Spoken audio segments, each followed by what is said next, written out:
All right, we're back. It is COMP123, that's Programming 2 in the summer 2016 semester at Centennial, and it's week 8, part 4 of our broadcast. We just finished kind of doing some simple file stuff, and with StreamWriter and so on. I want you to point out that we're writing data sequentially, right? But what we need to do, what you need to do for your project is you're going to read sequentially, all right? It doesn't say anywhere in your assignment number 5 that you need to write anything, right? You just need to read from a file. That's what we're doing in your assignment 5. And that's why it's only worth 5%. So again, I talked about this idea of a delimiter character, which is something that says what's a separator to separate different fields in a file, right? Just like we had comma separated values, right? That CSV files, for example, are very popular, and there we can load CSV files, comma separated files, right, into things like Excel, a database, or sorry, a spreadsheet. Or we can actually use those to convert them into actual data, to put them into a database as well, right? More modern ways of doing it nowadays is using JSON data or XML, right? Those are two good formats that we use. They're different. They're file exchange formats that we use that are standard, that work across most systems. But for today, all we're doing is CSV files. So the idea is, there's our employee class, but my employee class is more complex than this one, right? It just has a couple of other things. And the other thing is that my employee class doesn't exist inside of the root of my folder. It exists inside another folder called models. Don't worry about that. It's just the way I've set it up. So here's this idea of writing a sequential file, right? Now, you can see that it's quite complex. I'm not going to do this example. I'm going to do the reading one, because this is the reading one is the one that's going to help you, make your assignment, right? I want to leave the writing one to you as homework. I want you to check this out. Try and write to the file on your own using the one that's the PowerPoint that's up online here, right? So this could have been your lab. That would have been your lab. Write to a file, right? I'm not going to make you do it, right? Because we have a lot of other things going on, right? And I want to save those 2% so we can do UI together, right? But here is the way you would write the file. So again, I would open up a constant. Look, it says end. The end is 999. Then I have a delimiter. The delimiter is just a constant. Const is a constant. It's a comma. And then here's the file name, employee data.txt, right? As an example. We're going to use employee data.txt to read from. But ours is actually called employee.txt, right?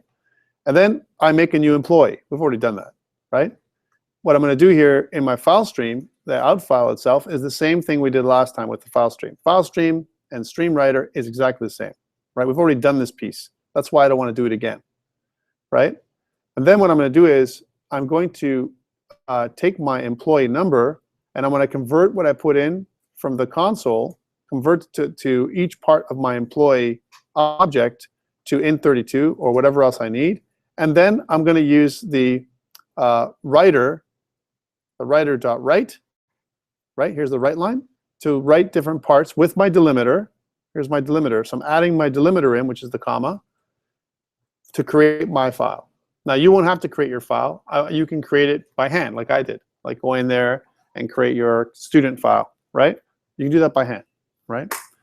But like I said, this would have been your lab. For practice, I'd like you to try and use this page on page 29.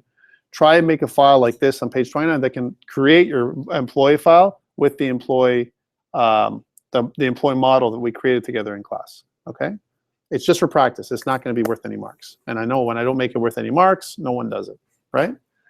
But I'm giving it to you as practice because one day you're going to have to do something like this.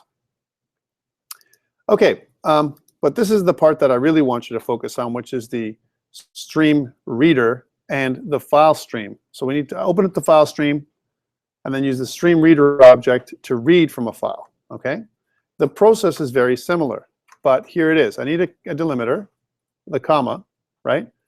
I need a constant for the file name, although I don't have to use one. I could use just the hard-coded file name that we've already had, right? And then the employee name, the employee object. Okay, let's do those pieces first. Okay, so here's my program. I did a lot of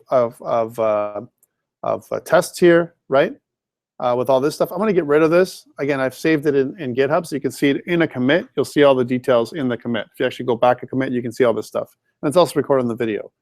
But I don't need all this stuff. I do need, however, the employee itself, the employee class. I'm going to get rid of all this stuff for a second. This is just practice, what we just did, right, to explain everything, right?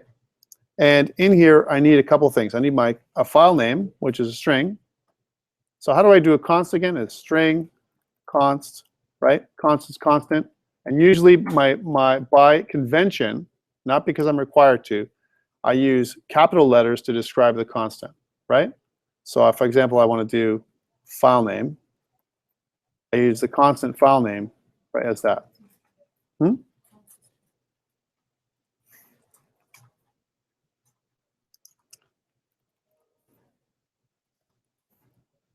Order matters. The file name, notice that it doesn't allow me to leave the file name blank. I got to put it in, right? And for us, we're just going to make it equal to, again, to keep it simple, backslash, backslash, and it's going to be employee.text, which is what I made it earlier, right? If you notice that in the Solution Explorer, I have an employee.text file, and I have several employees here, right, with that funky thing we did, right? Okay, cool. Now that I've got my file name, right, I also need the delimiter. And the delimiter is just a character, right? So I go const character, right, delim for the delimiter, right, is equal to a comma. I have to use single quotes, not double quotes for a character, right? Be careful. And a comma, right? That's my delimiter. Again, a comma separated list, right? That's all it is. Okay, so once I've got these things, now I want to create my in file, my file stream, just like I did before. So here's my file stream. Is equal to, and I gotta call it something like, for example, my out file, right? Just like it says here, file. Well, we're going to call this in file this time because we're reading, right? Doesn't really matter. But here's my in file. Is equal to a new file stream. And when we create the file stream, right? It's a file stream object. We need to create the name of the file, which is my file name. My file name, the file access mode, right? So file mode. We're going to open this time, right? Because the file exists. Take a look. We're not creating. We're open. If I try and create a file that already exists, it's going to be an error, right? And there's different ways of detecting that. And then after we open the file, we want to say file access, and then is read. Right? We're reading this time instead of writing. So it's the opposite of what we did last time. So file reading instead of writing. And now we need our stream reader instead of our stream writer. Right? So that's the next object. So stream writer, reader, I mean. Stream reader. We're going to call this reader. Is equal to new stream reader. We're going to pass in the in file. Same as we did last time, see? In file. Now, here's the stuff. There's two parts here that they have here. String, record in. Record in is just a string. We're going to talk about this in a second. And do I need this or not, right? So a bunch of things. And notice my record in, that's what my record in is. It reads the record. That's what it does. Reads the record from the read line, right? That's my record in. So when I read the record in line, I want to be able to do something with it. So I've read the record, right? Why am I reading the record if I'm doing it here? I'm doing it here, and then I'm doing it down here in my while loop. Why would I do it twice? Well, my while loop is going to keep reading, right? It's going to keep reading from my from the file, right? I want to do it initially, right? And then I want to keep doing it until there's no more file, right? Well, let's do what I just said. This way, they're showing you a while, but I can also do a do while. The thing with a do while is you got to be careful. What if there's no more thing to read, or there is no record? It's going to give you an error, right?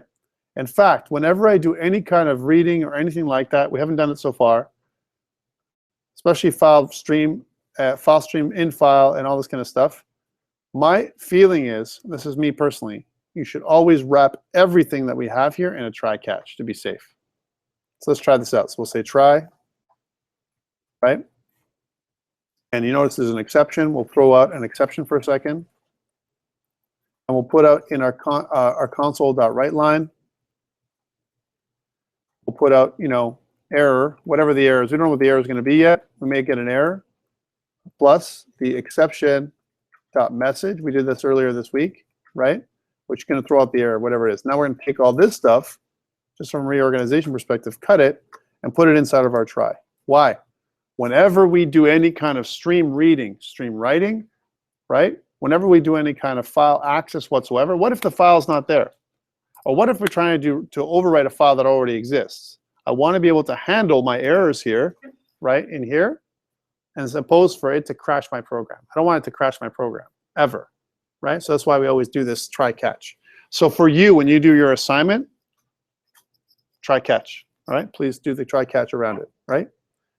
All right, and we saw what that can do. Okay, so now that we know that, that's what we're going to do.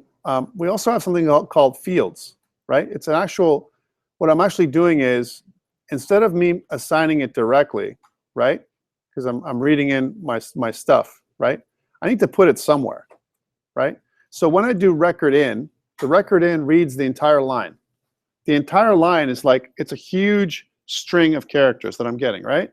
And the string of characters, right, has commas in there, and it has each of my fields. In order for me to take that string and make substrings of it, right, I'm going to use the split method of the string in order for me to split, and I'm looking for the delimiter.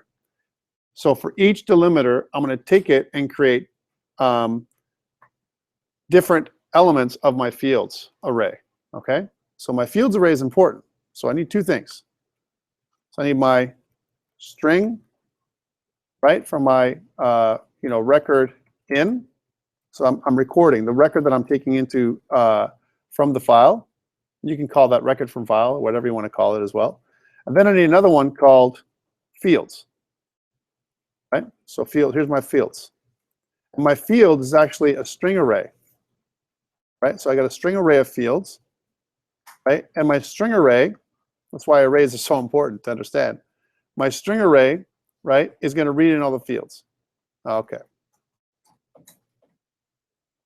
Next, when I do this to explain all this stuff here, right? My console write line is going to set up what it looks like when I output to the console, right? So my first part, this is the header. So number, name, salary. We also have first name, last name instead of just name, right?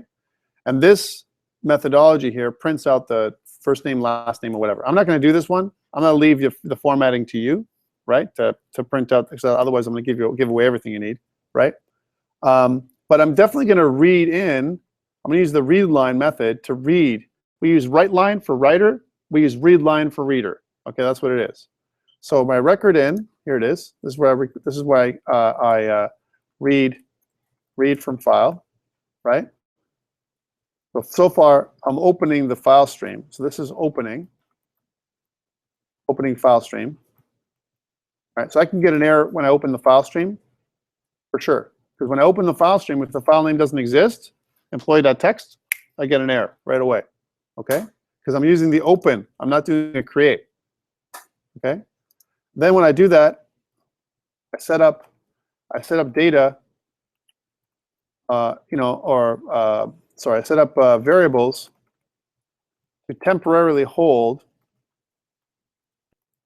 my data. It's only temporary, right? Because I'm holding my data here, and then I'm going to put it inside my employee object. That's what I'm doing, right? So I'm temporarily holding in my data. That's what I'm doing. Okay. Now, when I read from the file, I'm going to use reader.readline, right?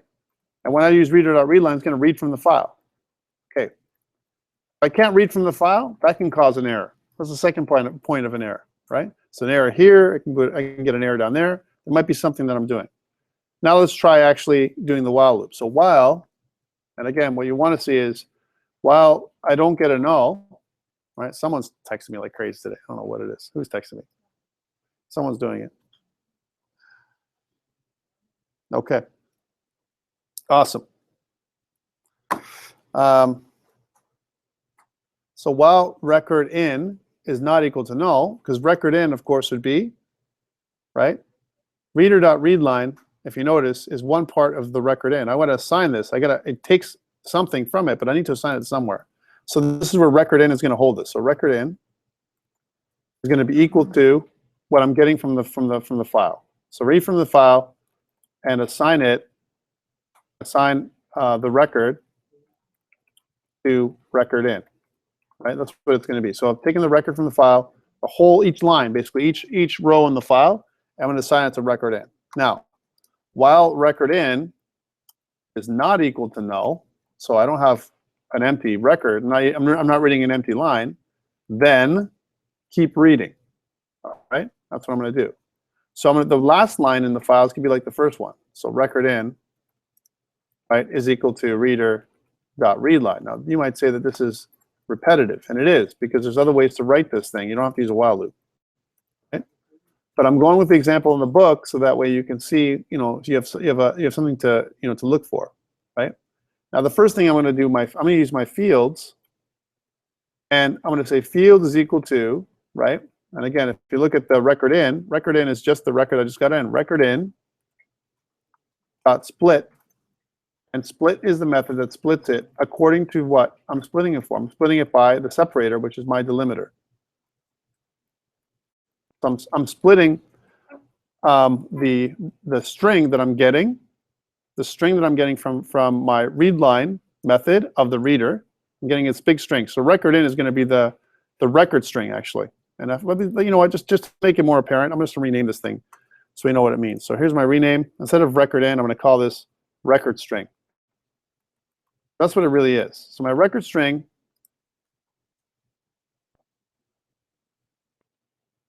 one day when it updates, my record string is actually the thing that I'm reading the records. And that's why it's called a string, right? I want to make sure that's true. And this is my field array, right? So my fields it's a field array, or it's an array of strings. This is what this is doing, right? So here's my field array. And what I'm doing here is I'm reading in, I'm breaking up with, I'm taking the record string, I'm using the split method, and I'm using the delimiter to break up the string into different fields, right? And now that I have that, I want to assign them to the employee class. Remember the employee class we created up here, which is based on our employee model, right? So I'm going to go here into my employee class, and I want to do something like this. Employee.id, right? Employee ID is equal to the first field. So employee ID, right, is equal to the first field, so fields 0, right? Now I can't do this because fields is a string array. My employee ID is requiring an integer, so I need to convert it. So I got to go convert to int32, and then I'm going to take my employee data and pump it into my employee ID, right? I'll do the same thing for the next one. Employee.first name, right, which is the next one, and then I'm going to just read it, because now because first name is a string, and so is the field that I'm getting. I don't have to do any conversion. Next one, employee.last name, right? That's part of our model. Fields 2, right, as an example. And then the last one, which is tricky, is employee.salary, right? Employee.salary is definitely fields 3, right? But because my salary object is a double, I've got to convert to double. So convert to double. Then I can convert my fields to an employee, right? So I got my employee stuff that I've just created. I've just created my employee object, right? And again, according to the book, what they do is all they're doing here, they're not recording the employee, they're not making a new employee, right? All they're doing is they're pumping out the data for the employee to the console, all right? So that's all I'm going to do. And then after that, after they've done the recording, before I update that, I'm just going to close off the stream. Remember, it's first in, last out. So I'm going to do something like this. I'm going to go reader.close. Do that operation. And then I'm also going to close the in file. I want to close that as well, the streams. So I'm going to close those streams off. So close streams, right? Because if I don't do that, we're going to have a problem. Okay? So now I've read everything in, and I want to print everything out, right? And I want to do that for every one of my employees, right? Now, unfortunately, I'm using the employee schema, okay, just to format to make sure that I'm getting the right data. That's all I'm doing it for in this particular example. I'm not really saving the employee anywhere. I'm not putting it into a database. I'm not doing anything like that. I'm just using the employee schema as just a model for how I'm reading from what my file is looking like. All right? All right, let's print it out. So console write line before the time run. We run out of time here. And I just want to put out a couple things. So the first one is I'm just going to use string interpolation here. So 1, oops. So just make some separations here. So 2 and 3. Right? So those are the 4 fields: employee ID, first name, last name, salary. And what I'm going to do is, without any formatting, I'm going to leave that to you. I'm going to go employee ID.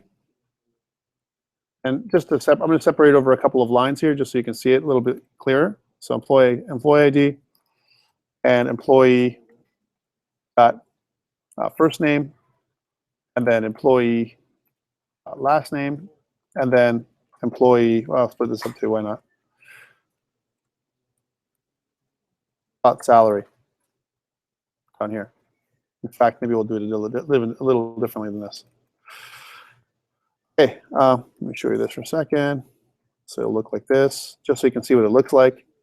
And then we want to take our salary and pump it to string, convert it back to string. So putting it out, and then use the currency formatter. So it looks like currency when it comes back out. Okay. This is the exact same thing that's in the book. I've just modified it for my current employee model. Okay. Let's try it out, because we've done it, but we don't even know if it's going to work. Could fail, could give us an error, who knows, right? So Control F5. So run without debugging, and here we go. See, Tom makes the lowest amount of all the other employees, right? Did you guys get this? What? Go back? What the hell? I think you guys should. I'm joking. So again, just to go over this, while you guys can look at this to copy, I'm using the while loop to go through each of the employees. But remember, all I'm doing is overriding my employee over and over again, right? I'm not creating a new employee, right, every time. What I'm actually doing is, and I'm not keeping track of my employee every time, right? If I wanted to keep track of my employee or create a new employee, what could I do? I could create a list. Oh, God. Right? Here we go. A list of employee type. All right? So here's for those people who want to get the A+, right? And A++. Okay. Here's what you could do. Instead of doing this with an employee, new employee, right? And here's my employee, first name, last name, blah, blah, blah, right? I could create a list of employees, right? An employee list, like this. So I could say something like list. And then in the angle brackets, I can put in of type employee, right? And I call this list employees, right? And I can make that a new list of employee, right? And again, I got to close it off with curly with open and close parentheses. So this is in a list of employees instead of one employee. And instead of me declaring my employee up here, what I want to do is, as I loop through, I want to add an employee to the list, right? And I'm going to create a new employee called employee every single time inside this area here, inside my while loop. So my while loop will carry a temporary employee, right, that I'm going to add to the list. Let's do that. So inside my employee, instead of doing it up here, I'll take this employee up here. We'll still create one. By the way, you can do it inline, but just to make it easier, I won't do it inline. I can do this, so it still is good. So far, we're good. But this would be actually the exact same, right? Because it's just temporary. The data is going to be overwritten every single time. However, when I write the data, once I get my data and convert it, instead of doing it this way, before I go to the console for this particular employee, if I want to save my employee in a list, I can just do something like this: employees, Dot add, there's my add method, employee. What this is going to do is take my employee and push it onto the list. So now I have all my employees. Later on, I can print out the list of employees later on, and I don't lose them. I don't just read it one time. I can play with my employees, and I have an employee list. I can add and remove, and I can save them later on. All right? I'm leaving it here. You don't have to do it this way, right? But just so you can see the format, the way it works, this is what I would do if I was going to make a list of employees. Remember that the list is a generic item, and I can make it of any type. Remember we did the whole card list when I did the deck shuffling idea, right? It's the same thing. My employee is a more complex object, and the list is a list of objects now, not a list of simple types like strings, right? Questions? This is all you need for your assignment number 5. Guys, thank you so much. Have a great weekend, right? I think we're finishing on time today for once, right? And I'll see you guys next week on Monday, Tuesday, right? Tuesday. I want to see some of you on Monday too, right? And then we'll go from there. Let me stop this and I'll answer your questions. And I'll put it up on GitHub just for you.